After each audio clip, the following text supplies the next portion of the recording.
SI exam படிக்கும் மாணவர்களுக்கு வணக்கம். நம்ம கரண்ட் அஃபேர்ஸ் ஒரு 11 கிளாஸ் பிளான் பண்ணியிருக்கோம். அதில் ஃபஸ்ட்டு என்ன எடுக்க போகிறோம்னா இன்டர்நேஷ்னல் ரிலேஷன் இஷ்யூ, அதாவது இன்டர்நேஷ்னலில் என்னென்ன இஷ்யூ போகுது அப்படின்னு சொல்லி பார்க்க போகிறோம். அதில் இப்போ லாஸ்ட் டைம் எக்ஸாம்லேயே 2 கொஸ்டின் கேட்டிருக்கான், அதுக்கு முந்தின எக்ஸாமில் 2 கொஸ்டின் கேட்டிருக்கான். இது இப்போ நம்ம இதில் என்னெல்லாம் பார்க்க போகிறோம் கேட்டிங்கன்னா, ரஷ்யா உக்ரைன் இதை பற்றி ஃபுல்லாக பார்க்க போகிறோம். ஏன்னா லாஸ்ட் டைம் கேட்ட 2 கொஸ்டினும் இதிலிருந்து கேட்டது தான். அதுக்கு முந்தின எக்ஸாமில் 2 கேட்டதும் ரஷ்யா உக்ரைன் வார் தான். இப்போ ரஷ்யா உக்ரைன் வாருங்கிறது நமக்கு February 24 2022 இன்னும் வரைக்கும் 3 வருஷத்துக்கு முடிஞ்சு 4வது வருஷத்தில் போயிட்டு இருக்குது. வார்னு முடியலை. ஆனால் இப்போ தான் கரண்ட் அஃபேர்ஸில் இப்போ ரஷ்யா அதிபர் என்ன சொல்லியிருக்காருன்னு கேட்டிங்கன்னா, வரக்கூடிய 15ஆம் தேதி பார்த்தீங்கன்னா டர்க்கியுடைய கேபிட்டல் இஸ்தான்புல்ல பார்த்தீங்கன்னா ஒரு மீட்டிங் வச்சுருக்காங்க. ஒரு சீஸ்ஃபயர் போர் நிறுத்த ஒப்பந்தம் போட்டிருக்காங்க. ஒரு முதல் முறையாக ஒரு மீட்டிங் வைக்காங்க. அது 15 தான் தெரியும். ஆனால் ரஷ்யா உக்ரைன் வார் நம்ம விடாமல் இருக்குது. இதை நம்ம ஃபுல்லாக டீட்டெயிலாக பார்ப்போம். ஆக்சுவலாக ஃபுல்லாக கம்ப்ளீட்டாக பார்ப்போம். அடுத்தது நெக்ஸ்ட் என்ன பார்ப்போம் அப்படின்னு கேட்டிங்கன்னா, நம்ம இஸ்ரேல் கமாஸ். அப்போ இஸ்ரேலுங்கிறது ஒரு ஜூஸுடைய ஒரு பகுதி, கமாஸுங்கிறது பாலஸ்தீனத்துடைய ஒரு பகுதி. அப்போ இவங்க 2 பேருக்கும் பார்த்தீங்கன்னா நமக்கு லாஸ்ட்டாக பார்த்தீங்கன்னா October 7, 2023 அட்டாக் நடந்துச்சு. கமாஸ் அட்டாக் பண்ணாங்க. இவங்க பதிலடி அட்டாக் பண்ணிட்டு இருக்காங்க. அதை பற்றி டீட்டெயிலாக ஃபுல்லாகவே பார்த்துருவோம்.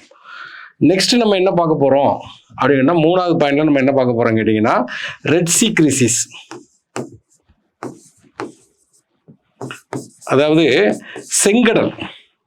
இப்போ மத்திய திரைக்கடலையும் செங்கடலையும் எது இணைக்குன்னா சூயஸ் கால்வாய் இணைக்குது. இப்போ இந்தியாவுடைய டிரான்ஸ்போர்ட்டு, ஏன்னா இந்தியாவுடைய மேக்சிமம் டிரான்ஸ்போர்ட் யூரோப்பியன் கண்ட்ரிஸ்க்கு அந்த வழியாக தான் போயிட்டு இருக்குது. அப்போ அந்த இடத்துல பார்த்தீங்கன்னா கவுதி கிளர்ச்சியாளர்கள் ஏமன் நாட்டிலேருந்து என்ன பண்ணுறாங்கன்னா, அந்த ரூட்டில் வரக்கூடிய கப்பலெல்லாம் அட்டாக் பண்ணுறாங்க. அதனால் அந்த கப்பல் அந்த வழியில் வர்றதுக்கு பயப்படுறாங்க. அப்போ என்ன ஆகுதுன்னா 15 days ஆப்பிரிக்கா சுற்றி வரணும்னா 15 days ஆகும். அது போக எக்கனாமிக்கலாக நிறையா இருக்கும், ரேட்லாம் ரொம்ப கூடி இருக்கு. அப்போ இந்த ரெட் சீ கிரைசிஸில் என்னன்னு சொல்லி பார்க்க போகிறோம். அதுவுமே இப்போ ஒரு ஒப்பந்தம் போட்டிருக்காங்க. இப்போ கரண்ட் அஃபேர்ஸ் இப்போ ரீசெண்டாக என்ன நடக்குன்னு கேட்டிங்கன்னா, முந்தி பார்த்தீங்கன்னா வாரும் போயிட்டே இருந்துச்சு.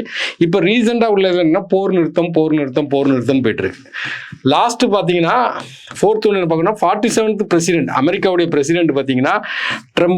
இவர் வந்த உடனே அது இது நிறைய மாற்றினார். அதில் முக்கியமான என்ன கேட்டிங்கன்னா, ட்ரேடு வார்னு சொல்லிட்டு ஆரம்பித்தார். ரெசிப்ரோக்கல் டேக்ஸ்னு ஒன்று போட்டார். ரெசிப்ரோக்கல் டேக்ஸ்ன்னு சொல்லிட்டு இந்தியா கூட 27%, அப்படி நிறைய கண்ட்ரிக்கு நிறைய டேக்ஸ் போட்டார். அங்கே வெளிநாட்டிலேருந்து இம்போர்ட் ஆகக்கூடிய ஜாமாவுக்கு நிறைய டேக்ஸ் போட்டார்.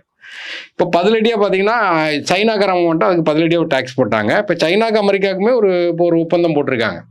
ஏன்னா அப்போ என்ன ஆகுதுங்க, இந்த டேக்ஸ்னால பார்த்தீங்கன்னா அவங்க நாடு டெவலப் ஆகும்னு நினச்சாங்க. ஆனால் அங்கே ஜிடிபியே பார்த்தீங்கன்னா மைனஸில் போயிட்டு, கொரோனா டைமில் போன மாதிரி போயிட்டு. அப்போ அதை பற்றி நம்ம ட்ரம்ப் என்னென்ன பண்ணார் அப்படின்னு சொல்லி பார்க்க போகிறோம். அது போக இப்போ ரீசெண்டாக பார்த்தீங்கன்னா இப்போ நமக்கு ஆப்ரேஷன் சிந்தூர், இப்போ பகல்காம் அட்டாக் நடந்துச்சு. அந்த அட்டாக்ல பதிலடியே நம்ம ஒரு அட்டாக் அடிச்சிட்டு இப்போ அதுவுமே சீஸ்ஃபயர் ஆயிட்டு. இப்போ எல்லாமே பார்த்தீங்கன்னா சீஸ்ஃபயர் போர் நிறுத்தத்தில் இருக்கு. இதில் தான் 5 பார்க்குறோம். ஆனால் அவன் மெயின் பண்ணது இதுவரைக்கும் ரஷ்யா உக்ரைன் தான். மேபி இதெல்லாம் கேட்கலாம். இதுதான் நம்ம பார்க்க போகிறோம். இப்போ ரஷ்யா உக்ரைன் அதோட பேக்ரவுண்ட் எனக்குன்னா, ஃபஸ்ட்டு ஆக்சுவலாக பார்த்தீங்கன்னா உக்ரைன் இருக்குன்னு சொல்லி தான் உக்ரைன் வச்சுக்கிடுவோம். உக்ரைனில் பார்த்தீங்கன்னா 90s பார்த்தீங்கன்னா வெஸ்ட் சைடு பார்த்தீங்கன்னா போலண்ட் கண்ட்ரோலில் இருக்கும். ஈஸ்ட் சைடு பார்த்தீங்கன்னா ரஷ்யா கண்ட்ரோலில் இருக்கும், தனியாக தான் இருக்கும். அப்போ இவங்க கண்ட்ரோல் இது இருக்குது. 1917 பார்த்தீங்கன்னா போல்ஸ்விக் ரெவல்யூஷன் நடக்கும், லெனின் தலைமையில் நடக்கும். அந்த போல்ஸ்விக் ரெவல்யூஷனில் தான் என்ன நடக்குன்னா, USSR அப்படின்னு ஒன்று ஃபார்ம் பண்ணுறாங்க. எல்லா சின்ன கண்ட்ரிலாம் சேர்ந்து இன்டகிரேட் பண்ணுறாங்க. அதில் உக்ரைனும் பார்த்தீங்கன்னா USSRல சேர்ந்துருந்தாங்க. அதுக்கப்புறம் என்ன நடக்குன்னா 1991 இப்போ USSR 15 கண்ட்ரியாக டிஸ்இன்டகிரேட் ஆகுது. USSR மிக்கேல் கார்பச்சேவ் அவர் இருக்கும்போது 15 டிஸ்இன்டகிரேட் ஆகுது. அதில் ஒரு செகண்ட் லார்ஜஸ்ட் யூரோப்பியன் கண்ட்ரி எதுனா உக்ரைன். அது தனி நாடாக போகுது. இந்த உக்ரைனை பொறுத்த வரைக்கும் பொதுவாக தெரிஞ்சுக்கிட்டிங்கன்னா என்னன்னு கேட்டிங்கன்னா, நார்மலாக பார்த்தீங்கன்னா இது ஒரு மினரல் வெல்த்தான கண்ட்ரி. மினரல்ஸ் ரொம்ப வெல்த்தாக இருக்கும். இப்போ இந்தியாவே பார்த்தீங்கன்னா நிறைய பொருள் உக்ரைன்லேருந்து வாங்குறாங்க. ரஷ்யாவிலேருந்து வாங்குறாங்க. அதில் மெயின் பார்த்தீங்கன்னா மினரல்ஸ் வெல்த் அதிகமாக இருக்கும். அப்போ என்ன நடக்குன்னா, உக்ரைனுடைய கேபிட்டல் தான் போன எக்ஸாமில் கேட்டான், கியூ. இப்போ இந்த உக்ரைனுடைய மினரல்ஸ் அதிகமாக இருக்குது.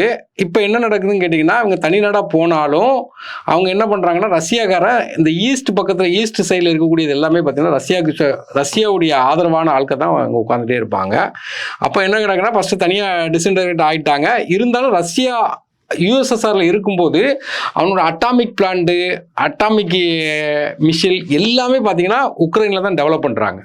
அப்போ 94 பார்த்தீங்கன்னா இவங்க ஒரு 94 புத்தாபெஸ்ட் டிக்ளரேஷன் சொல்லி ஒன்று கொடுத்து இந்த அட்டாமிக் எல்லாத்தையுமே பார்த்தீங்கன்னா யூஎஸ்எஸ்ஆர் சரண்டர் பண்ணிடுவாங்க, ரஷ்யாவோட சரண்டர் பண்ணிடுவாங்க. அப்போ இவங்ககிட்ட வந்து அட்டாமிக் பிளான்ட்டே கிடையாது. இதனால செர்னோஃபில் அட்டாமிக் பிளான்ட் எங்கே இருக்குன்னு கேட்டிங்கன்னா உக்ரைனில் தான் இருக்குது. இப்போ வந்து 94 வந்து எல்லாமே இவங்களுக்கு கொடுத்துட்டாங்க. இப்போ அதுக்கப்புறம் என்ன நடக்குன்னா, ப்ரோ யூரோப் அப்படின்னு சொல்லிட்டு இந்த உக்ரைனில் இருக்கிறவங்க பார்த்தீங்கன்னா யூரோப்புக்கு சப்போர்ட் பண்ண ஆரம்பிக்காங்க. ப்ரோ யூரோப்னு சொல்லிட்டு இந்த சைடில் உள்ளவங்களாம் உக்ரைன் சொல்லிட்டு சொல்லுவாங்க. இந்த சைடில் உள்ளவங்களாம் ரஷ்யாவுடைய ஆதரவு, ரஷ்யா அப்படிம்பாங்க. இதுதான் பேசிக்கான ப்ராப்ளம். அப்போ என்ன நடக்குதுங்கன்னா 2014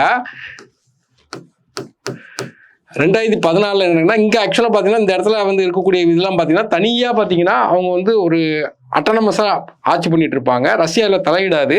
இருந்தாலும் 2014 என்ன நடக்குன்னா, இந்த உக்ரைனுக்கு கீழே பார்த்தீங்கன்னா கிரிமியா தீபகற்பம்னு இருக்கும். இங்கே வந்து ஒரு மக்கள் கருத்து கணிப்பு வைப்பாங்க, பிளெபிசைட் வைக்காங்க. அதில் கருத்து கணிப்பு கேட்கும்போது இதெல்லாம் ஃபுல்லாக பார்த்தீங்கன்னா ரஷ்யாவோட ஆதரவாளர்கள் தான் இருப்பாங்க. இங்கே மக்கள்கிட்ட கருத்து கணிப்பு கேட்கும்போது எல்லாருமே என்ன பண்ணுவாங்கன்னா ரஷ்யாவுக்கு சப்போர்ட் பண்ணிடுவாங்க. அப்போ உடனே ரஷ்யாக்காரன் என்ன பண்ணுறேன்னா இதை ஃபுல்லாக இணைச்சிக்கிட்டான்.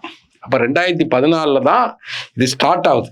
இப்போ 2014 ரஷ்யாவில் இணைச்சிட்டாங்க. இணைச்ச உடனே பார்த்தீங்கன்னா ரஷ்யா மேலே பொருளாதார தடை போடுவாங்க. எல்லா நாடுமே பொருளாதாரம் அதெல்லாம் அவன் கண்டுக்கிடவே மாட்டான். அப்போ தான் G8 இருந்தது பார்த்தீங்கன்னா G7 மாறும், ரஷ்யா வெளியே போயிடும். அப்போ 2014 மக்கள் கருத்து கணிப்பு கேட்டு டப்புன்னு இணைச்சிக்கிட்டாங்க. அப்போவே ஒரு ப்ராப்ளம் போயிட்டு இருக்குது. அப்போ வந்து எல்லாருமே ப்ரோ யூரோப்புங்காங்க. இந்த டைமில் தான் என்ன நடக்குது அப்படின்னு கேட்டிங்கன்னா, இப்போ இருக்கிற பிரசிடென்ட் வந்து செலன்ஸ்கி வந்து பிரசிடெண்ட்டாக வர்றாரு.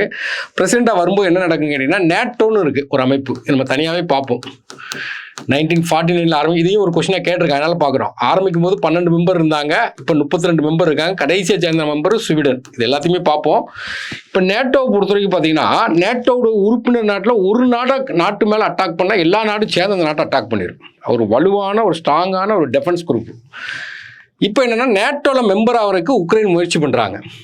ஒன்று ரஷ்யா என்ன பண்ணுதுன்னு கேட்டிங்கன்னா, அது எப்படி மெம்பர் ஆகலாம் அப்படின்னு சொல்லிட்டு ரஷ்யா என்ன பண்ணுறாங்கன்னா அவன் மேலே ஒரு அட்டாக் எடுக்கிறாங்க. அப்போ ரீசன் அட்டாக் என்ன, 2 ரீசன் சொல்கிறாங்க. அந்த ரீசன் தான் முக்கியம். ஒன்று என்ன சொல்கிறாங்க கேட்டிங்கன்னா, இந்த கிழக்கு பகுதியில் இருக்கிற ரஷ்யாவுக்கு ஆதரவான ஆட்களை உக்ரைன் வந்து அட்டாக் பண்ணுறாங்க, அப்போ எங்களுடைய மக்கள் பாதிக்கப்படுறாங்க, ஒரு ரீசன். இன்னொரு ரீசன் என்னன்னு கேட்டிங்கன்னா, இவங்க வந்து நேட்டோவில் மெம்பர் ஆகக்கூடாது அப்படின்னு சொல்லி சொல்கிறாங்க. இந்த 2 ரீசனை சொல்லி தான் நமக்கு வந்து அட்டாக்கை ஸ்டார்ட் பண்ணுறாங்க. எப்போன்னு கேட்டிங்கன்னா, February 24, 2022 ஸ்டார்ட் பண்ணாங்க. இன்னும் அட்டாக் போயிட்டுருக்கு. இதை பற்றி தான் ஃபுல் டீட்டெயில் பார்க்க போகிறோம். இப்போ தான் சுமூகமாக ஒரு உடன்படிக்கை எடுத்திருக்காங்க. அதாவது இப்போ வந்து டர்க்கியுடைய கேபிட்டல் இஸ்டான்புல்ல வச்சு வர்ற 15th வந்து மீட்டிங் நடக்குது. நம்ம இது வந்து பேக்ரவுண்ட் தெரிஞ்சுக்கிறக்காண்டி நம்ம சொல்கிறோம். இது சம்பந்தமான ஸ்டாட்டிக்ஸ் என்னெல்லாம் கேட்கலாம்னு சொல்லிட்டு நம்ம பார்க்கலாம். இப்போ நம்ம வந்து ரஷ்யா உக்ரைன் வாரில் என்னைக்கு ஸ்டார்ட் ஆச்சு, அப்போ நமக்கு வந்து February 24, 2022 நமக்கு என்ன ஆகுதுன்னா ஸ்டார்ட் ஆகுது. கிட்டத்தட்ட 3 வருஷம் கம்ப்ளீட் ஆகிட்டு 4வது வருஷத்தில் என்ட்ரி கொடுத்துருக்காங்க. இப்போ தான் அது ஒரு சீஸ்பயர்னா நமக்கு என்னென்னா ஒரு அமைதி உடன்படிக்கை, போர் நிறுத்த உடன்படிக்கை இப்போ தான் ஏற்பட போகுது. அது என்னன்னு பார்க்க தான் செய்யணும். இப்போ ரஷ்யா உக்ரைன் அப்போ வந்து இதை தான் இதில் கொடுத்துருக்காங்க. இந்த மேப்பு நீங்கள் பார்க்கணும். படிக்கும்போது இப்போவே மேப்புங்கிறது ரொம்ப ரொம்ப இம்பார்ட்டன்ட். இப்போ வந்து ஆக்சுவலாக பார்த்தீங்கன்னா இதை தான் நம்ம பார்த்தோம். ஏன்னா இது போலாண்டு கண்ட்ரோலில் இருந்துச்சு 90s. இது ரஷ்யா கண்ட்ரோல் இருந்துச்சு. இந்த சிகப்பா இருக்குது பார்த்தீங்களா, இதை தான் இப்போ ஆக்குபை பண்ணி வச்சுருக்காங்க, ரஷ்யாக்காரன் ஆக்குபை பண்ணி வச்சுருக்காங்க. இப்போ இதனுடைய கேபிட்டல் வந்து கியூ. அதுக்கு மேலே தான் இந்த செர்னோஃபில் பிளான்ட் வரும். இப்போ நம்மளை பொறுத்த வரைக்கும் என்னன்னா மெயினாக பார்த்தீங்கன்னா இந்த சிட்டியை கூட உங்களுக்கு கேட்கலாம், லுகான்ஸ்க், ஏன்னா டொனாட்ஸ்க், இந்த சிட்டியை கூட அவங்க கேட்கலாம். இதை தான் முதல்ல கைப்பற்றுறாங்க. இப்போ இந்த இடத்த ஃபுல்லாக இப்போ வந்து கைப்பற்றிட்டாங்க. இதை தான் சொன்னேன், கிரிமியாங்கிறது ஒரு தீபகற்பம்னா 3 பக்கம் கடல், ஒரு பக்கம் நிலம். இந்த 3 பக்கம் கடல் வந்து பிளாக் சி. இது வந்து ஆக்சுவலாக பார்த்தீங்கன்னா பிளாக் சி. நம்ம பிளாக் சியை தனியாக பார்ப்போம். பிளாக் சி இதை தான் 2014 இங்கே உள்ள மக்கள்கிட்ட கருத்து கணிப்பு கேட்டு டக்குன்னு ரஷ்யா கூட இணைச்சிக்கிட்டாங்க. அப்போ வேர்ல்டில் உள்ள எல்லா நாடுகளும் ரஷ்யாவுக்கு அகென்ஸ்டாக குரல் கொடுத்தாங்க. ஆனால் அவங்க கண்டுக்கிடவே இல்லை. இப்போ அதே மாதிரி இது வந்து உக்ரைனில் இண்டிபெண்ட்டாக இங்கே இருந்துச்சு. ஆனால் இது ஃபுல்லாக பார்த்தீங்கன்னா ப்ரோ ரஷ்யன், அதாவது ரஷ்யாவுக்கு ஆதரவான ஆட்கள் இருப்பாங்க. இவங்கள தான் உக்ரைன் வந்து அட்டாக் பண்ணிச்சு அப்படின்னு ஒரு ரீசன். ரெண்டாவது ரீசன்னா நேட்டோவில் மெம்பர் ஆகிறது ஒரு ரீசன். இப்போ இதை தான் மேப்பை நீங்கள் பார்த்துக்கிடணும். அப்புறம் காரணங்கள் பார்க்கும்போது 2014 கிரிமியா தீபகற்பம் இப்போ தான் பார்த்தோம். 2014 ரஷ்யாவில் இணைக்காங்க. இதனால தான் G8 நாடுல இருந்து G7 மாறுது. ரஷ்யா வந்து வெளியே போகுது. அப்புறம் நேட்டோவில் உறுப்பினர் ஆகுறாங்க. உறுப்பினர் ஆகலை, ஆகிட்டேன்னா சிக்கல் ரஷ்யாவுக்கு, ஆனால் ஆகலை. அப்போ நேட்டோங்கிறத தனியாகவே நம்ம எடுத்து பார்த்துட போகிறோம். ஃபுல்லாகவே நேட்டோங்கிறத பார்க்க போகிறோம். அப்புறம் இப்போ நம்ம ஸ்டாட்டிக்காக நம்ம படிக்கணும். நமக்கு எஸ்ஐ பொறுத்த வரைக்கும் ஸ்டாட்டிக்காக பார்க்குதான். இப்போ ரஷ்யாவுடைய கேபிட்டல் என்னென்னா மாஸ்கோ, ரஷ்யாவுடைய கரன்சி என்ன ரூபில், ரஷ்யாவுடைய தலைவர் யாருன்னா விளாடிமிர் புட்டின், உக்ரைனுடைய கரன்சி கேபிட்டல் என்ன கியூ, உக்ரைனுடைய கரன்சி என்னன்னா உக்ரைன் கிரிவென்யா, விளாடிமிர் செலன்ஸ்கி. இது கேட்டுட்டான், இதுவும் கேட்டுட்டாங்க. அப்போ மீதி உள்ளது கேட்கறதுக்கு வாய்ப்பு இருக்கு. நெக்ஸ்ட்டு இப்போ சொன்னோம்ல 2 ரீசன். ஒன்று என்னன்னு கேட்டிங்கன்னா, அந்த கிழக்கு பகுதியில் உள்ள ரஷ்யா ஆதரவான ஆட்களை உக்ரைன் அட்டாக் பண்ணாங்கன்னு ஒரு ரீசன். இன்னும் நேட்டோவில் மெம்பர் ஆகுறாங்க. இப்போ நேட்டோங்கிறது நமக்கு தெரியணும். நேட்டோன்னு என்ன அர்த்தம்? North Atlantic treaty organisation. அப்போ அட்லாண்டிக் ஓஷன்ங்கிறது இதான் சொல்லுவாங்க, இந்த எஸ் டைப்ல இருக்கும் அட்லாண்டிக் ஓஷன். அதுல இது எந்த அட்லாண்டிக் இருக்குன்னா நார்த் அட்லாண்டிக். இது நார்த்து, இது சவுத்து. அப்போ நார்த் அட்லாண்டிக் ஓஷனை ஃபேஸ் பண்ணி என்ன நாடுலாம் இருக்கோ அவங்களுக்கு ஒரு டெஃபென்ஸு. அவங்க நாட்டில் இப்போ அவங்க நாட்டுக்குள்ளே ஒரு நாட்டை அட்டாக் பண்ணாமல் அந்த நேட்டோ அமைப்புலேருந்து எல்லா நாடுகளும் வந்து மொத்தமாக அடிச்சிருவாங்க. அப்போ இதை பார்த்தாவே தெரியும். நமக்கு யூஎஸ் இதில் இருக்குது, கனடா இங்கே இருக்குது, ஏன்னா யூகே இங்கே இருக்குது, ஃப்ரான்ஸ் இங்கே இருக்குது, ஸ்பெயின் இருக்குது, நார்வே, ஸ்வீடன், பின்லாந்து, போலாந்து, இது எல்லாமே வருது, ஐஸ்லாண்டு, எல்லா கண்ட்ரிஸும் வருது. இது எப்போ ஆரம்பிக்காங்க அப்படின்னு கேட்டிங்கன்னா 1949 ஆரம்பிக்காங்க. ஆரம்பிக்கும் போது 12 கண்ட்ரி தான் இருந்துச்சு. இப்போ நமக்கு 32 கண்ட்ரிஸ் இருக்கு. 32ல் கடைசியை சேர்ந்த நாடு கூட கேட்கலாம், ஸ்வீடன். இப்போ இந்த இதில் இப்போ இந்த இருக்கு பாருங்க, நமக்கு உக்ரைன் எங்கே இருக்குன்னு பார்க்கணும். இதுதான் நமக்கு உக்ரைன், இந்த இருக்கு, இதுதான் உக்ரைன். உக்ரைன் வந்து நேட்டோவில் வந்து சேர போகிறாங்க. நேட்டோங்கிறது ப்ளூ ஷேடடாக இருக்கிறது. கீழே பார்த்தீங்கன்னா ஒயிட் கலராக இருக்கிறதா என்ன கேட்டிங்கன்னா பிளாக் சி, ரஷ்யா, இதுதான் பெருசு. அப்போ உக்ரைன் வந்து நேட்டோவில் மெம்பர் ஆகுறாங்க. மெம்பர் ஆனான்னா அவங்க என்ன பண்ணுவாங்கன்னா உக்ரைனுக்கு பாதுகாப்பு கொடுப்பாங்க, இப்போ ரஷ்யாவுக்கு எதிர்ப்பு கொடுப்பாங்க. அதனால தான் ரஷ்யாக்காரன் மெம்பர் ஆகக்கூடாது அப்படிங்காங்க. இப்போ நேட்டோவை பற்றி எல்லாத்தையுமே படிச்சுக்கணும். நேட்டோவுடைய ஹெட் குவார்ட்டர்ஸ்னா பிரசல்ஸ், பெல்ஜியத்துடைய கேபிட்டல் தான் பிரசல்ஸ், அதான் நேட்டோவுடையது. அப்போ இதில் வந்து மொத்தம் 32 நாடுகள் இருக்குது. இது எல்லாத்தையும் தான் நேட்டோ வச்சு நமக்கு நேட்டோ வச்சு ஒரு கொஸ்டின் கேட்டிருக்காங்க, நமக்கு உக்ரைன் வச்சு ஒரு கொஸ்டின் கேட்காங்க. அப்போ நம்ம இதை எல்லாத்தையும் பார்த்துக்கிறோம்.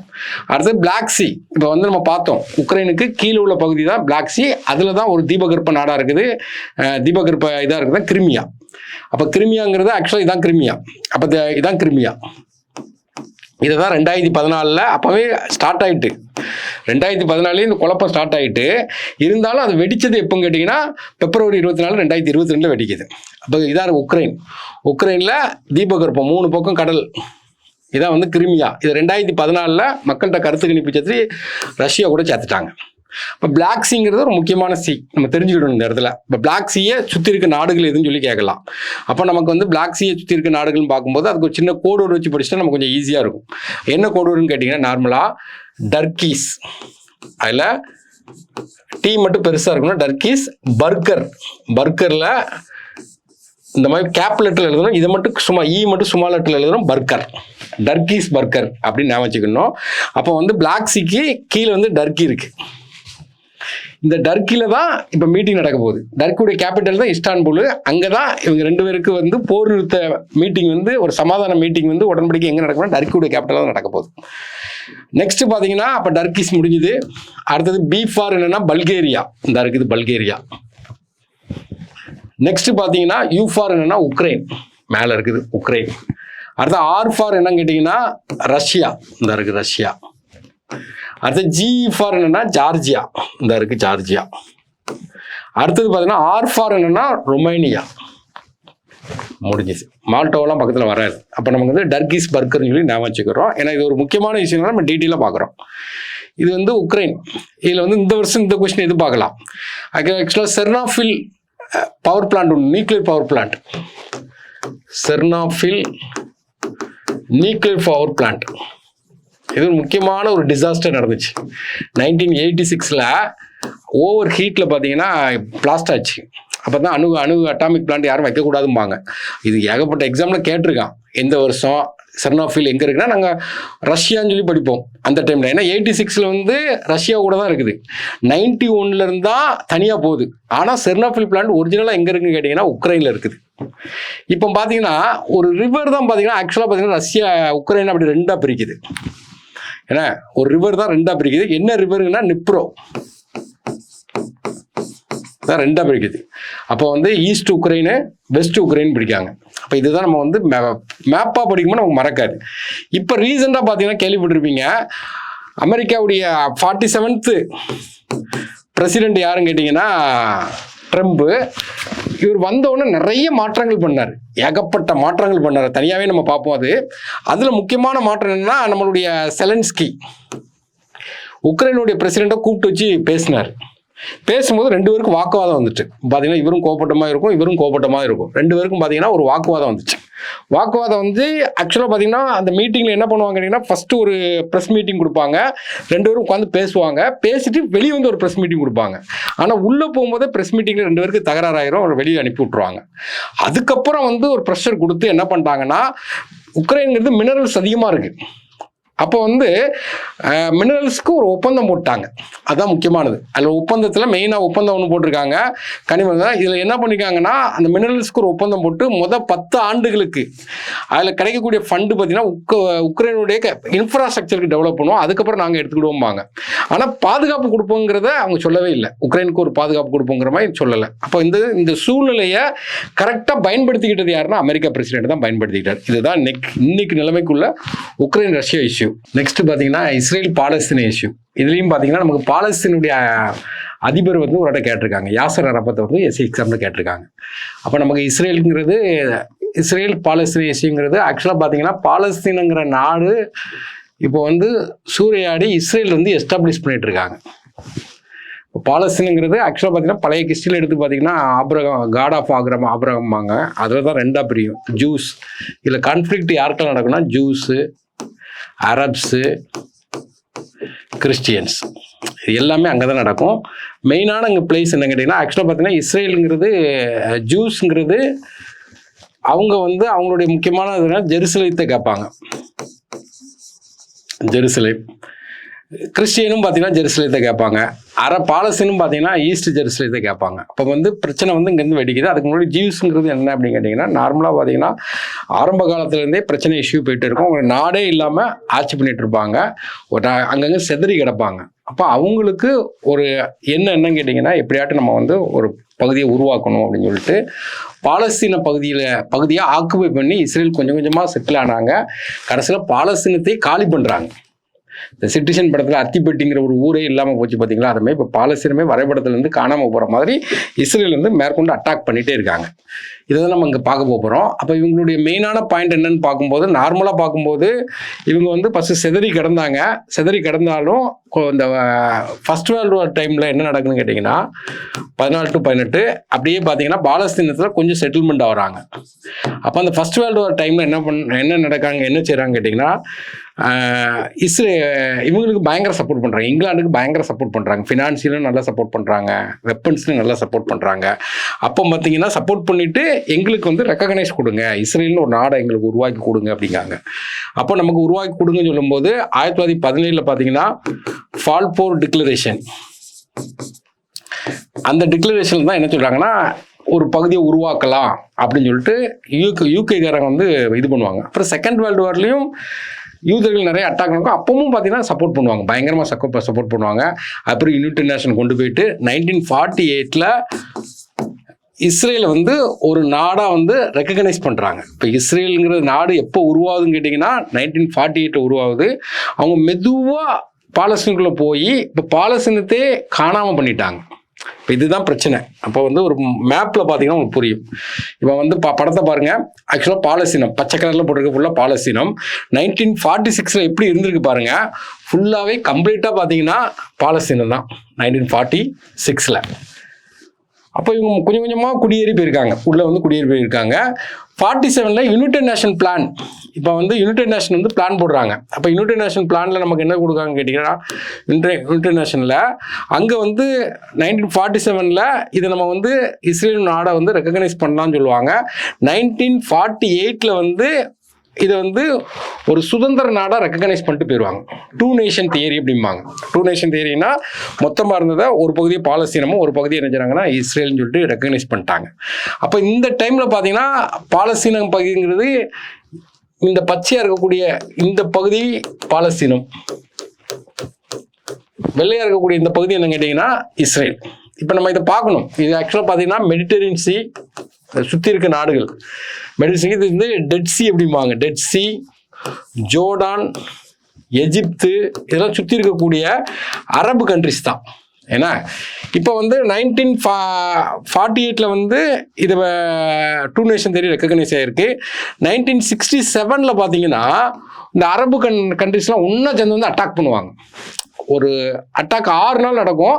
ஆனால் அரபு கண்ட்ரிஸ் எல்லாத்தையும் வெளுத்து வாங்கிடுவாங்க இஸ்ரேலுக்காரன். 6 நாள் ஜூன் 5 ஜூன் 10 முடிச்சு விட்ருவாங்க. அப்போ பாருங்க இந்த Y2D அளவு வந்து கூடியிருக்கு பாருங்க. ஃபுல்லாக எல்லாத்தையும் முடிச்சுட்டு இப்போ இந்த இடம் பாலஸ்தீன இடம், இதான் காசா ஸ்ட்ரிப் அப்படிம்பாங்க. இப்போ இந்த இடம் வந்து பாலஸ்தீன இடம், இதுதான் வெஸ்ட் பேங்க் அப்படிம்பாங்க. அப்போ யாசர் அரஃபத் வந்து என்ன பண்ணுவாங்கன்னா 2 நேஷன் தியரியை அக்செப்ட் பண்ணிட்டு தான் இந்த இதை அக்செப்ட் பண்ணிடுவாங்க.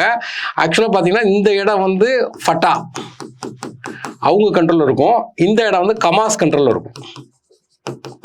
அந்த கமாஸ்ங்கிறது ஒரு காசால செயல்படக்கூடிய ஒரு தீவிரவாத அமைப்பு. இவங்க வந்து இந்த 2 நேஷன் தியரி அக்செப்ட் பண்ண மாட்டாங்க. அது எப்படி 2 நேஷன் தியரி? நாங்கள் தான் பாலஸ்தீனம், திடீர்னு ஒரு நாடு உள்ள வந்து நாங்கள் 2 நாட்டு கொள்கை அப்படின்னு சொல்லி நாங்கள் ஏற்றுக்கிட மாட்டோம் அப்படின்னு சொல்லிட்டு இவங்க தான் இப்போ போராட்டம் நடத்துகிறாங்க. அப்போ இஸ்ரேல் வந்து இப்போ வந்து கமாஸ் தான் வந்து என்ன பண்ணாங்கன்னா அட்டாக் பண்ணாங்க. பதிலுக்கு இவங்க அட்டாக் பண்ணிட்டு இருக்காங்க. அப்போ இந்த இடத்துலலாம் ப்ராப்ளம் கிடையாது. ஆனால் ஜெருசலேம்ங்கிறது இங்கே தான் இருக்குது. ஜெருசலேம் அதில் ஈஸ்ட் ஜெருசலேம் வந்து பாலஸ்தீனம் கேட்காங்க, எங்களுக்கு முழுவதும் வேணும் அப்படின்னு சொல்லிட்டு கேட்காங்க. இப்போ ரீசெண்டாக பார்த்தீங்கன்னா அப்படியே நிறைய இடத்த ஆக்குபை பண்ணிட்டாங்க. இப்போ காசா ஸ்ட்ரிப் இருக்கு, இதில் பார்த்தீங்கன்னா கொஞ்சம் கொஞ்சம் இடம் விட்டு இருக்குது. இதான் இன்னைக்கு நிலைமைக்குள்ள படம்.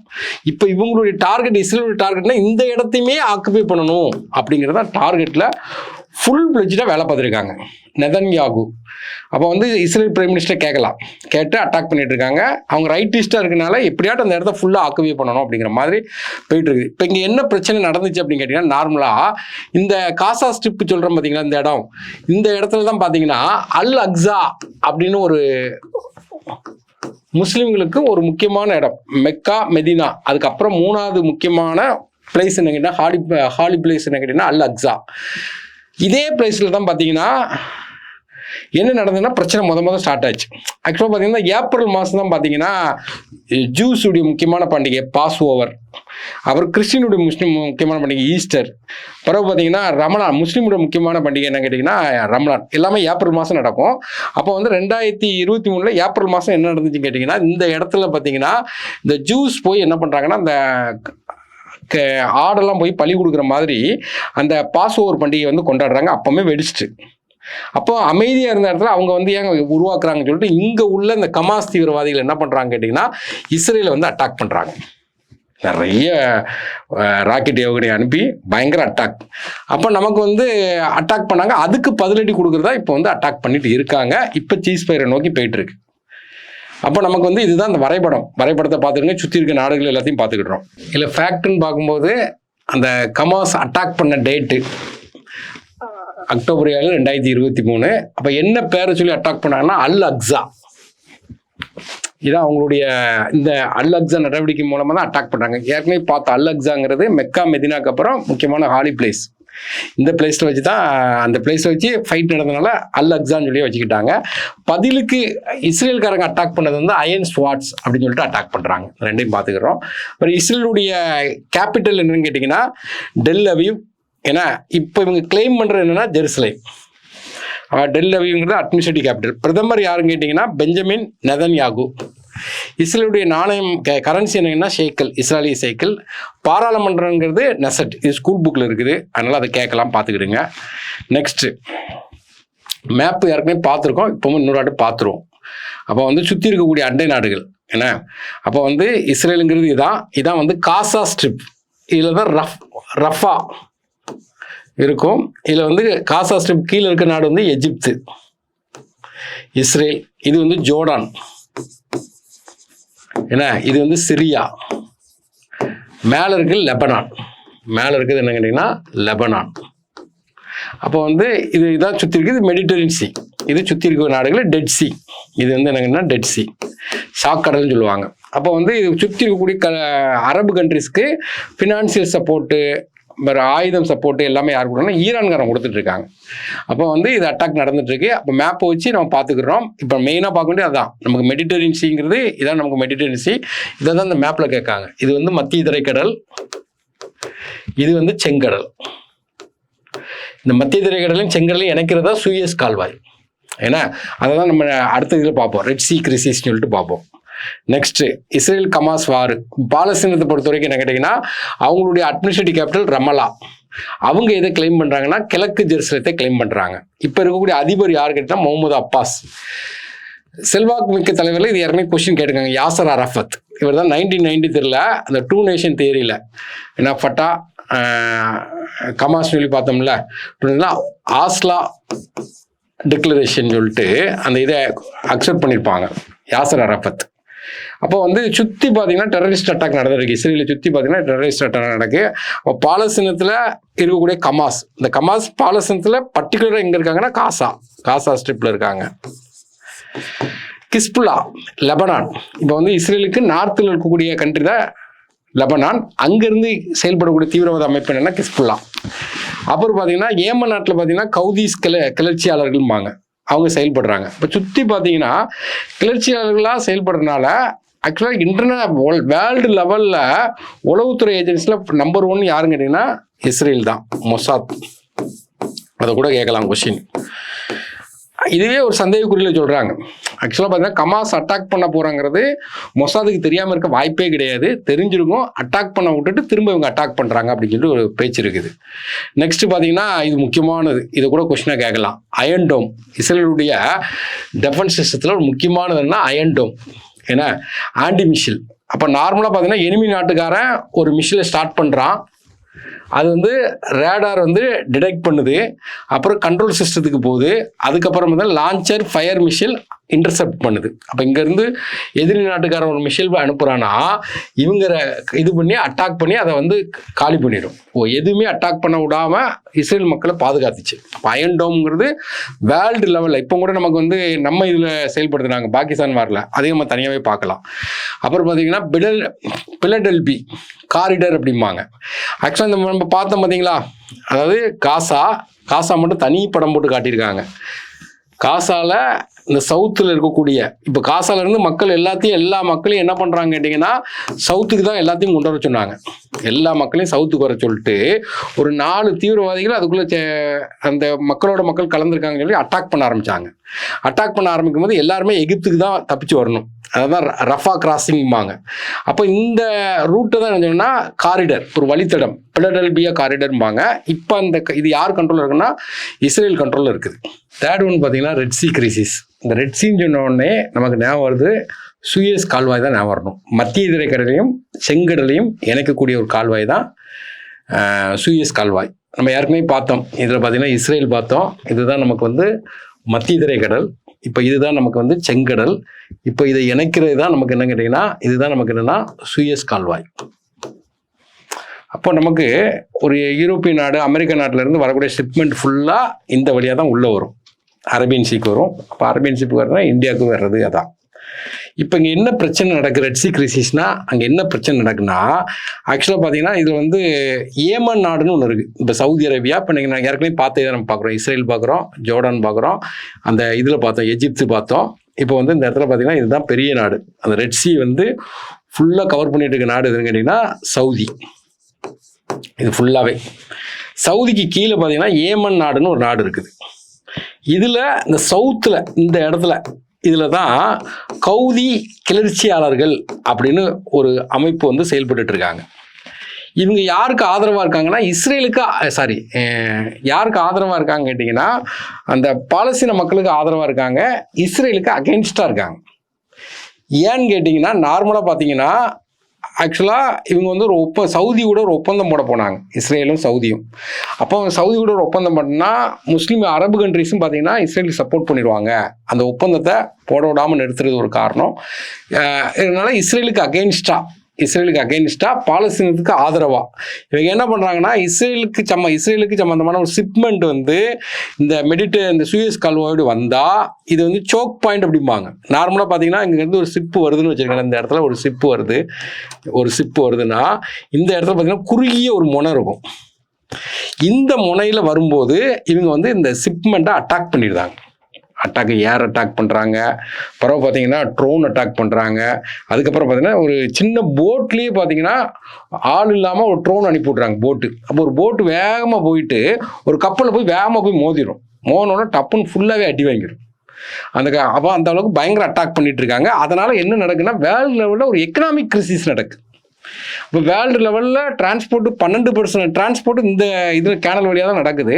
இப்போ வேர்ல்டு லெவலில் பார்த்தீங்கன்னா இவங்க எல்லாம் ஆப்பிரிக்காவை சுற்றி வர்றதுனால டிரான்ஸ்போர்ட்டை டைம் அதிகமாகுது, காஸ்ட் அதிகமாகுது, எல்லாம் அதிகமாகிட்டே இருக்குது. இந்தியாவுக்கும் மிகப்பெரிய அஃபெக்ட் ஆகுது.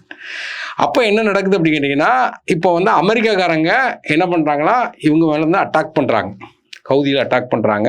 கவுதிஸ் திரும்ப அவங்க அட்டாக் பண்ணுறாங்க. இப்போ ரீசெண்டாக பார்த்தீங்கன்னா கவுதிஸ் என்ன சொல்லிட்டாங்கன்னா நாங்கள் அட்டாக் பண்ண மாட்டோம்னு சொல்லிட்டாங்க. அமெரிக்காவும் அட்டாக் பண்ணாலும் சமாதான உடன்பட இப்போ போட்டாங்க. இப்போ இதுதான் இதனுடைய இஷ்யூ. அப்போ இந்த இடத்துல பார்க்குறது நம்ம இதை தான் பார்க்க போகிறோம். இதில் என்னெல்லாம் பார்க்கலாம் அப்படின்னு கேட்டிங்கன்னா காரணங்கள். ஏன்னா இந்த ரெட் சி கிரைசிஸ் காரணம் என்னன்னு கேட்டிங்கன்னா அதுக்கு முன்னாடி கவுதிஸ்னால் யார் அப்படின்னு சொல்லி பார்த்துக்கணும்.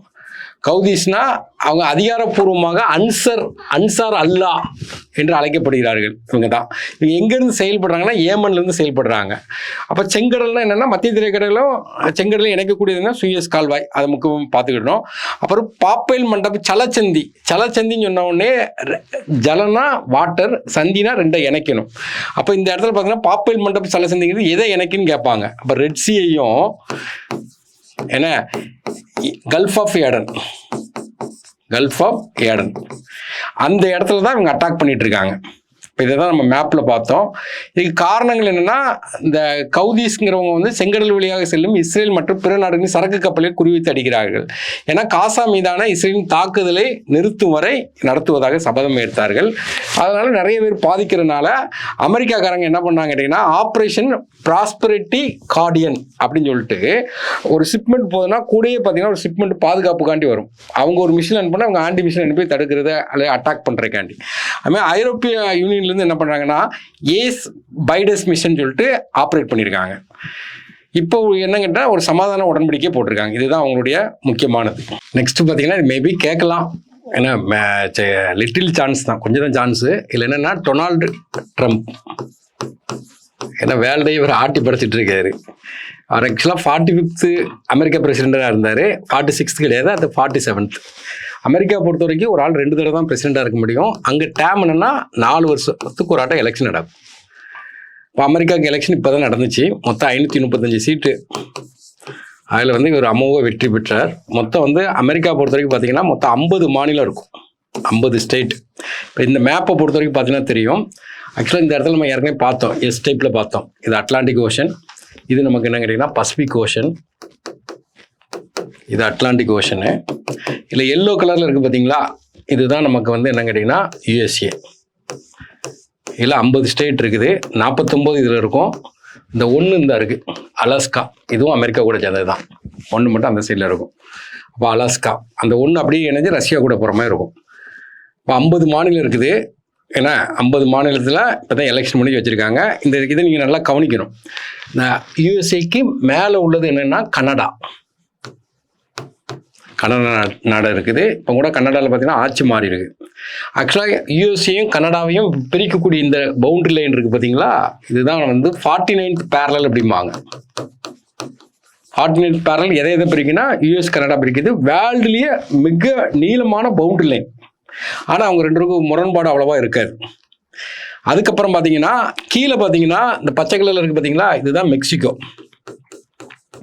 இதுதான் நமக்கு கல்ஃப் ஆஃப் மெக்சிகோ வளைகுடா, கல்ஃப் ஆஃப் மெக்சிகோ அப்படிம்பாங்க, கல்ஃப் ஆஃப் மெக்சிகோ அப்படிம்பாங்க இந்த இடம். ஏன் இந்த இதெல்லாம் நம்ம சொல்கிறோம் கேட்டிங்கன்னா, இதுதான் இஷ்யூ. கல்ஃப் ஆஃப் இப்போ மெக்சிகோலேருந்து நிறைய பேர் பார்த்தீங்கன்னா அமெரிக்காவுக்கு போகிறாங்க. அப்போ இவங்க என்னென்னா யாருமே வரக்கூடாதுன்னு சொல்லி ஒரு பவுண்டரி ஃபிக்ஸ் பண்ணுறாரு. அப்போ தி அமெரிக்கன் சொல்லிட்டு ஃபிக்ஸ் பண்ணுறாரு. ஒரு பிரசிடென்ட் ஆகணும்னா மெயினாக கொண்டு வந்து என்னன்னா ட்ரேடு வார்னு ஒன்று கொண்டு வந்துடுறாரு. நம்ம பார்ப்போம் ட்ரேடு வார். எல்லா நாட்டிலேருந்து வரக்கூடிய அவங்க நாட்டுக்கு இம்போர்ட் ஆகக்கூடிய சரக்குக்கு எல்லாமே டேக்ஸ் அதிகமாக போட்டார். அதுக்கு பதிலடியாக அமெரிக்காக்காரங்களும் டேக்ஸ் சைனாக்காரங்களும் டேக்ஸ் போட்டாங்க. இப்போ அவங்க ரெண்டு கூட அமைதி உடன்படிக்கை போடுறாங்க. இவர் வந்த உடனே என்னெல்லாம் பண்ணுறாங்கன்னா, அப்போ அமெரிக்காவில் மொத்தம் எத்தனை மாநிலம் இருக்குன்னா 50 மாநிலம் இருக்குது. இவர் ஃபன்னியாக என்ன சொல்கிறாங்கன்னா, இந்த கனடாவும் அமெரிக்காவுடைய மாநிலம் தான், இதை வேணால் 51 சொல்லிடலாம் அப்படின்னு சொல்லிட்டு சொல்கிறாரு. அப்படிலாம் சொல்ல முடியாது. அதனால தான் பார்த்தீங்கன்னா அவருக்கு ஆதரவான ஆளுக்கு அங்கே ஓட்டு போடலை. ஆனால் அவர் வந்த உடனே ஆக்ஷன் அவர் செஞ்சதெல்லாம் ஃபெயிலியர் ஆச்சு. அப்புறம் மெக்சிகோவுக்கு எதிராக நிறைய ஆக்ஷன் எடுத்தார்.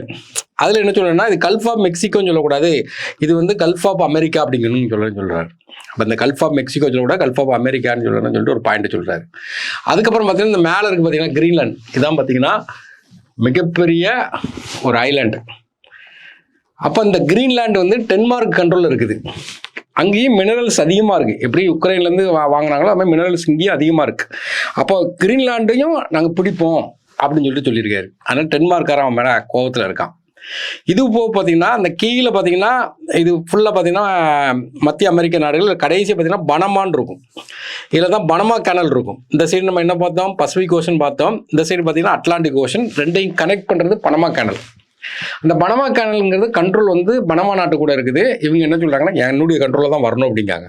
அப்போ எல்லா இடத்துலையுமே ஒரு சலசலப்பை உண்டு பண்ணது யாருங்கன்னா ட்ரம்ப். அதனால் இதை நம்ம வந்து லைட்டாக பார்த்துக்க வேண்டியதான், ரொம்ப இதுக்கு இம்பார்ட்டன்ட் கொடுக்க வேண்டாம். இப்போ இதை வந்து ஸ்டாட்டிக்காக பார்க்க போகிறோம். வந்த உடனே என்ன பண்ணார்னா WHO வேர்ல்டு ஹெல்த் ஆர்கனைசேஷன் நான் விலகிடுறேன் அப்படின்னு சொன்னார். அதுக்கப்புறம் பார்த்தீங்கன்னா பாரிஸ் ஒப்பந்தம், இது ஒரு முக்கியமான ஒப்பந்தம். 2015 பாரிஸில் வச்சு நடந்தது. இங்கே தான் கிளைமேட் சேஞ்சை பற்றி பேசுகிறாங்க. அதில் வந்து குளோபல் வார்மிங்க்கு ரொம்ப இம்பார்ட்டன்ட் கொடுக்குறாங்க. இவர் என்ன சொல்கிறாங்கன்னா குளோபல் வார்மிங் அப்படி ஒன்றுமே கிடையாது, இந்த கிளைமேட் சேஞ்சுக்குள்ள நான் வரவே மாட்டேன், எனக்கு அப்படிலாம் தேவையே கிடையாது, எனக்கு ரெவன்யூ தான் முக்கியம் அப்படின்னு சொல்லிட்டு அதுலேருந்து விலகிறேன்னு சொல்லிட்டாரு. இப்போ தான் பார்த்தோம் மெக்சிகோ வளைகுடாவை அவர் என்ன சொல்கிறாரு, அமெரிக்கா வளைகுடான்னு சொல்கிறாரு. 51 மூலமாக கனடாவை ரெகனைஸ் பண்ணணுங்காரு. இல்லை கிரீன்லாந்தை வந்து அமெரிக்காவோட இணைக்கணும், பனமா கால்வாய் வந்து கட்டுப்பாட்டில் கொண்டு வரணுங்காரு. இதான் அடுத்தது இந்த பரஸ்பர வரி விதிப்பும்பாங்க. அப்போ அங்கேருந்து வரக்கூடிய நாட்டுக்கெல்லாம் இதெல்லாம் இப்போ நிப்பாட்டி வச்சுட்டாங்க. இதனால தான் அவங்க ஜிடிபி நெகட்டிவில் போயிட்டு. இப்போ இந்தியாவுக்கு பார்த்தீங்கன்னா 27% போட்டாங்க. அப்போ சைனாவுக்கு 34% போட்டாங்க. இதெல்லாம் வந்து வரி விதிப்பு. எல்லா நாடும் அவன் நாட்டுக்கு வரக்கூடிய இம்போர்ட்டடான ஆகக்கூடிய வரி அதிகமாக போட்டார். ஆனால் அது அவருக்கு வந்து மைனஸாக தான் போய் அமைஞ்சிச்சு. ஏன்னா பயங்கரமாக மைனஸில் போச்சு. இருந்தாலும் அந்த வரி விதிப்புங்கிறது வேர்ல்டு லெவலில் ஒரு பயங்கரமான ஒரு கிரிசிஸை உருவாக்கும்னு நினச்சாங்க. 1930 நடந்த எக்கனாமிக் கிரிசிஸுமே இப்போ ஒரு கிரிசிஸ் வரும்னு நினச்சாங்க. ஆனால் வரல. அவர் ஏம் பண்ணது வந்து மைனஸில் போயிட்டு. நெக்ஸ்ட் பார்த்தீங்கன்னா பகல்காம் அட்டாக். ஆக்சுவலாக பார்த்தீங்கன்னா இந்தியாவில் முக்கியமான டூரிஸ்ட் பிளேஸ் இருக்குன்னா காஷ்மீர். அதில் முக்கியமானதுன்னா ஸ்ரீநகர். ஸ்ரீநகர்ங்கிறது சம்மர் கேபிட்டல், வின்டர் கேபிட்டலுங்கிறது ஜம்மு. ஏன்னா இப்போ ஸ்ரீநகர்லேருந்து ஒரு 50 கிலோமீட்டரில் பார்த்தீங்கன்னா பகல்காம் பள்ளத்தாக்கு இருக்கும். அதில் பைசரன் வேலின்னு ஒரு வேலி இருக்குது. அதுதான் மினி சுவிட்சர்லாந்து அப்படிம்பாங்க. அது ஆக்சுவலாக பார்த்தீங்கன்னா அதுலேருந்து குதிரையில் தான் போகணும். ஒரு 4-5 கிலோமீட்டர் குதிரையில் தான் போய் அங்கே உங்களை இறக்கி விட்ருவாங்க. அங்கே வந்து ஒரு புல்வெளி இருக்கும், அது ஒரு பைசரன் வேலிம்பாங்க, பக்காவாக இருக்கும். அங்கே தான் ஒரு 5 தீவிரவாதிகள் வந்து அட்டாக் பண்ணிட்டாங்க. கிட்டத்தட்ட ஒரு 26 பேர் அட்டாக் பண்ணிட்டாங்க. அந்த அட்டாக்குக்கு பழி வாங்குறது தான் நமக்கு என்ன ஆப்ரேஷன் சிந்தூர்னு சொல்லி நம்ம அட்டாக் பண்ணியிருக்கோம். இதுதான் அதோடைய ஹிஸ்டாரிக்கல். நம்ம இதில் ஃபேக்ட் என்ன பார்க்கலாம் கேட்டிங்கன்னா, அட்டாக் பண்ண டேட்டு ஏப்ரல் 22, 2025 பகல்காமில் அட்டாக் பண்ணுறாங்க. அப்போ வந்து அந்த தாக்குதல் நடந்த இடம் என்னென்னா பைசரன் வேலி. இதான் அந்த ஒரு சூப்பரான பிளேஸ். அது இதுதான் மினி சுவிட்சர்லாந்துங்காங்க. இந்த அட்டாக் பண்ணதுக்கு யார் பொறுப்பு எடுத்துக்கிட்டா அப்படின்னா த ரெசிஸ்டன்ஸ் ஃப்ரண்ட் இவங்க பொறுப்பெடுத்துட்டாங்க. இவங்க எந்த அமைப்போடு இணைக்கப்பட்ட லஷ்கர் இ தொய்பாவோட இணைக்கப்பட்ட ஆட்கள். இப்போ அட்டாக் பண்ணிட்டாங்க. அட்டாக் பண்ணோன்னா இந்தியாவுக்கும் பாகிஸ்தானுக்கும் ஒரு கன்ஃப்ளிக்ட் உருவாகுது. இந்தியா என்ன பண்ணுறாங்க அப்படின்னா அந்த சிந்து நதி உடன்படிக்கை ஒன்று போட்டிருப்பாங்க, அதை வந்து என்ன செய்யறாங்க கேன்சல் பண்ணி விட்றாங்க. இந்தியாவுக்கும் பாகிஸ்தானுக்கும் பார்த்தீங்கன்னா சிம்லா உடன்படிக்கை இருக்கும், அதை அவங்க ரத்து பண்ணுறாங்க. இப்படி ஒரு கன்ஃப்ளிக்ட் போகுது. கடைசியில் ஒரு அட்டாக் நடந்துட்டு இப்போ என்ன நடந்ததுங்கன்னா ஆப்ரேஷன் சிந்தூர்னு சொல்லி நம்ம போய் ஒரு அட்டாக், துல்லியமான ஒரு அட்டாக் பண்ணிட்டோம். அட்டாக் பண்ணிவிட்டு என்ன பண்ணுறோன்னா இப்போ வந்து சமாதானமாக பண்ணிட்டு திரும்ப திரும்ப வந்து எல்லாமே நார்மல் லைஃப்க்கு வந்துட்டாங்க. அப்போ சிந்து நதி உடன்படிக்கை கொஸ்டின் கேட்கறதுக்கு வாய்ப்பு இருக்குது. அப்போ சிந்து நதி உடன்படிக்கைங்கிறது ஆக்சுவலாக பார்த்தீங்கன்னா 1960 நேருவும் அயூப் கானும் சேர்ந்து இதை உருவாக்குறாங்க. இதை யார் வந்து இந்த சிந்து நதி உடன்படிக்கை ஏற்பாடு பண்ணுறாங்கன்னா வேர்ல்டு பேங்க். அதில் என்ன சொல்கிறாங்கன்னா, சிந்து நதின்னு சொல்லும்போது சிந்து நதி, ஜீலம், ஜினாப், ராவி, பியா, சட்லஜ்னு சொல்லிட்டு 5 துணை நதிகள் இருக்குது. சிந்து வச்சுட்டிங்கன்னா 6 நதி. அதில் வந்து வெஸ்ட்டில் ஓடக்கூடிய 3 நதி, ஏன்னா CJI அப்படின்னு வச்சுக்கலாம். சினாப்பு, ஜீலம், இண்டூஸ், இந்த 3ம் பாகிஸ்தானுக்கு சொந்தம். மீதி இருக்கக்கூடியது ராவி, பியாஸ், சட்லைஜ், இது 3ம் இந்தியாவுக்கு சொந்தம் அப்படின்னு சொல்லி அந்த அக்ரிமெண்ட் போட்டு வச்சிருக்காங்க. இவங்க பதிலடி கொடுக்குறக்காண்டி என்ன பண்ணாங்கன்னா, வாட்டருங்கிறது எல்லாருக்கும் நெசசிட்டி. ஆனால் சிந்து நதியுடைய மேப்பை பார்த்தீங்கன்னா உங்களுக்கு தெரியும், சிந்து நதிங்கிறது எங்கே உற்பத்தி ஆகுது கூட கேட்கலாம். மானேஸ்வர் லேக்லேருந்து உற்பத்தி ஆகி அப்படியே பார்த்தீங்கன்னா லே பக்கத்தில் போய் அப்படியே போய் இண்டூஸ் ரிவர் அப்படியே போய் என்ன பண்ணால் பாகிஸ்தானுக்குள்ள போய் அரபின் கரைகளுக்கு போகுது. இப்போ அந்த சிந்து நதிங்கிறது எங்கே உற்பத்தி ஆகுதுன்னு தெரிஞ்சுன்னா, அதோட துணை நதிகள் பார்த்தீங்கன்னா ஜீலம்னு ஒரு ரிவர், ஜீலம், சினாப்,